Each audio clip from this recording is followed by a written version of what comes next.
또 만일 그 나라의 중생들이 공덕이 박약하고 공덕이 없고 박렬이라는 것은 희소하고 하열한 것입니다. 또 그들이 정진하려고 하지 않고 게으르며 바른 생각을 잃고 자비심이 없으며 은혜를 갚을 줄 모르고 후세의 고통을 두려워하지 않으며 그들은 이렇게 하면 장래에 고난을 당한다는 것을 모릅니다. 그는 두려워하지도 무서워하지도 않습니다. 집안이 수렁에 빠지도록 갖은 악행을 쌓으면 출리심을 닦지 않는다는 뜻입니다. 공덕이 아주 좋고 하열한데도 더 나아지려고 노력하지 않고 게으르며 또 정념을 잃어버립니다. 일반적으로 말하자면 좋은 일은 하나도 안 하고 나쁜 일만 하는 것입니다. 사람들에게 자비가 없습니다. 그것은 반드시 과보를 받아야 하는 것입니다. 훗날의 후세에 과보를 받고 난 후에 과보를 받아도 느끼지 않습니다. 두려워하는 마음을 일으키지도 않습니다. 무서워하지도 두려워하지도 않습니다. 이것을 온 집안을 진흙구덩이에 빠뜨린다고 하는 겁니다. 아주 많은 악행을 쌓는 것입니다. 거자는 제가인데 출가를 하려고 하지 않습니다. 출가를 하지 않으면 제가로서 가정을 꾸리고 가업을 경영해야 합니다. 가정생활을 잘하고 또한 잘 경영할 줄을 알아야 합니다. 상업을 하든지 농사를 짓든지 무엇을 하든지 간에 무엇을 해도 게으르면 다 안 됩니다. 반드시 부지런히 정진해야 합니다. 거자는 가정을 진흙구덩이로 보았습니다. 진흙의 늪인데 그 진흙늪에 빠지면 올라오지를 못합니다.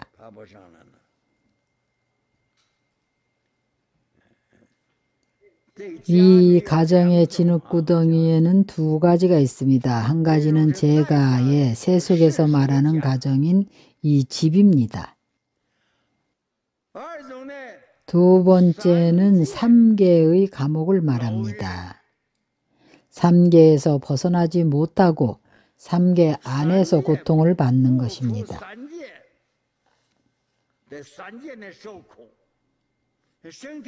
천상계에 태어나는 것은 아주 행복한 일이 아닙니까? 그것도 윤회에서 떨어집니다.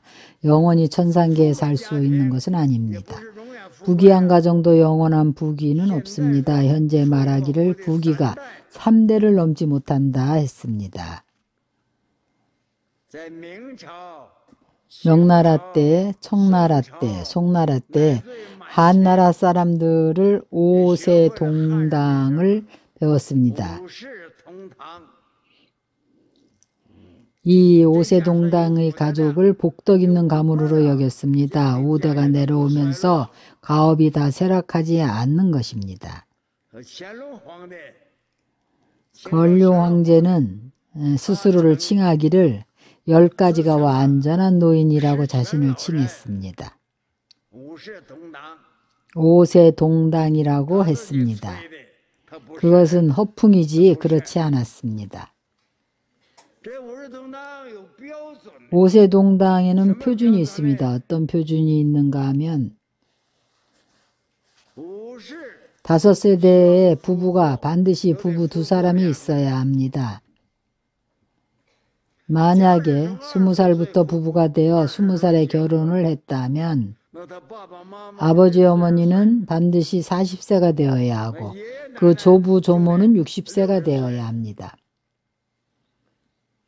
증조부 증조모는 반드시 80세가 되어야 하고 고조부 고조모는 반드시 100살이 되어야 합니다.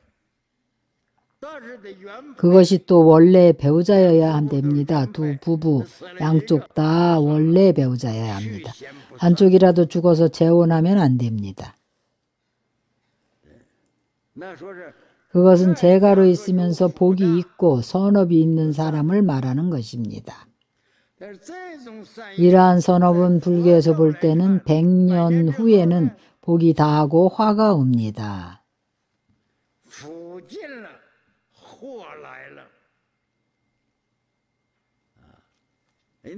반드시 이러한 관념이 있어야 합니다.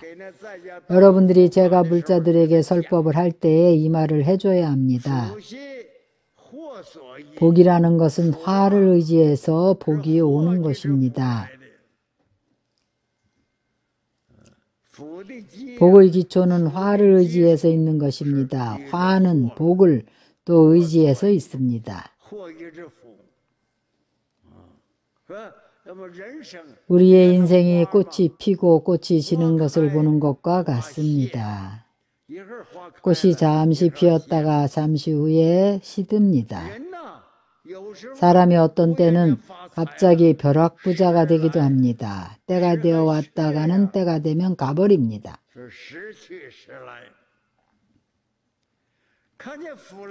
복이 왔을 때는 좋아서 죽습니다. 아주 위안이 되는 눈빛으로 아주 만족하게 보입니다. 복이 온 것이 멀지도 않았는데 화가 이미 싹트고 있습니다. 그 화는 바로 복 가운데서 생기는 것입니다. 이렇게 보면 이 세상 관점으로도 얻었다고 기뻐할 것도 부러워할 것도 없습니다. 얻었다고 기뻐하지도 말고 부러워하지도 마십시오. 잃는다고 슬퍼할 일이 있겠습니까? 잃더라도 슬퍼하지 마십시오. 잃어버리면 갚아야 할 과부가 없어지니 오히려 좋은 일입니다.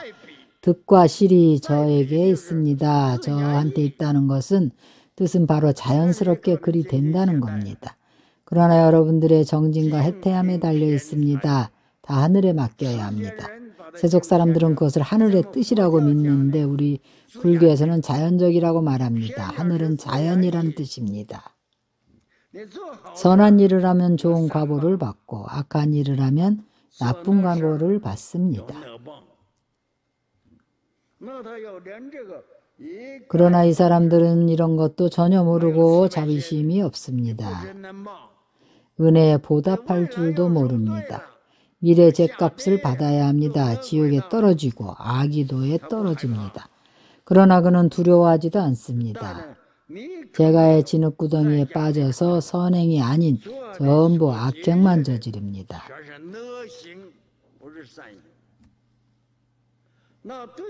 이런 부류의 백성들에게 이 찰제리 관정대왕은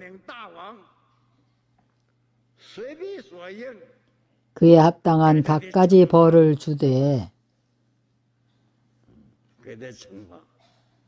혹은 말로 몹시 꾸짖고 혹은 갖가지 보배와 재물을 빼앗으며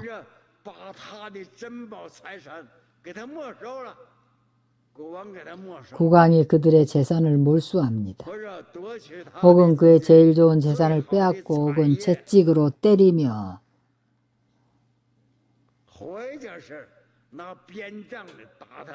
혹은 그들을 잡아서 감옥에 가둡니다.